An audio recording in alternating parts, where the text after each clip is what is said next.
আসসালামু আলাইকুম বন্ধুরা, আজকে চলে আসলাম লাউ রান্নার রেসিপি নিয়ে। তো লাউ রান্না করব মাছ দিয়ে, আর লাউয়ের যে চোকলাটা ছিল সেটা আমি আলু দিয়ে লাউয়ের চোকলাটা কুচি করে নিয়েছি। ভাজি করব ডিম দিয়ে। আর এখানে যে মাছটা ভিজিয়ে রেখেছি, তো মরিচ পেঁয়াজও কেটে রেখেছি বন্ধুরা। এইবার আমরা মূল রান্নায় চলে আসলাম। এই যে কড়াইয়ে তেল দিয়েছি, তেলের মধ্যে ডিমটা একদম সুন্দর করে ভেজে নিয়েছি ছোট ছোট করে। এই যে এখানে মরিচ পেঁয়াজ দিয়ে দিলাম, পরিমাণ মতো তেল দিয়ে দিলাম। দিয়ে আমি এখন এই যে লাউয়ের আলু আর লাউয়ের চোকলাটা ভালো করে যে ভেজে নিচ্ছি। এইখানে আমি পরিমাণ মতো হলুদ দিয়েছি, লবণ দিয়েছি।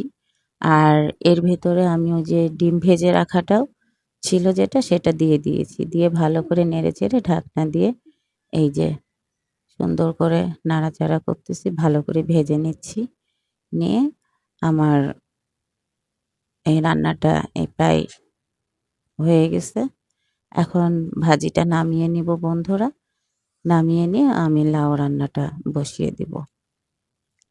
তো এই যে ভাজিটা হয়ে গেছে। এখন আমি লাউয়ের রান্নাটা করব। আর মাছটা আগে ভেজে নেব। তো মাছের মধ্যে হলুদের গুঁড়া, মরিচের গুঁড়া, পরিমাণ মতো লবণ দিয়ে সুন্দর করে মেখে নিলাম। এবার কড়াইয়ে পরিমাণ মতো তেল দিয়ে আমি মাছটা সুন্দর করে ভেজে নেব বন্ধুরা।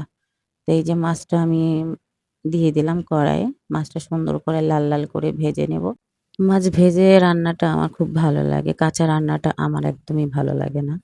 যাই হোক, মাছটা ভেজে নিলাম বন্ধুরা। এবার এই যে ওই তেলেই পেঁয়াজ কুচি দিয়েছি, কিন্তু পেঁয়াজটা একটু লাল হয়ে গেছে, মানে একটা হালকা পুড়ে গেছে।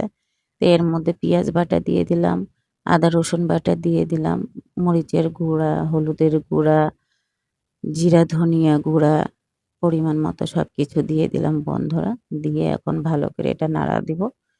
দিয়ে এখানে একটু পানি অ্যাড করব মশলাটা ভালো করে ভুনার জন্য। আর এই যে পরিমাণ মতো লবণও দিয়ে দিয়েছি বন্ধুরা। এইবার আমি লাউটা দিয়ে দিব। লাউটা ভালো করে নেড়ে চেড়ে কষিয়ে নেব বন্ধুরা। সুন্দর করে কষিয়ে এই যে ঢাকনা দিয়ে ঢেকে দেব, সিদ্ধ হওয়া পর্যন্ত অপেক্ষা করব। তো বন্ধুরা এই যে আমি ঢাকনা দিয়ে দিলাম। এই যে অলরেডি আমার লাউটা সিদ্ধ হয়ে গেছে বন্ধুরা। আমি এখন এখানে ভেজে রাখা মাছগুলো সুন্দর করে বিছিয়ে দিব।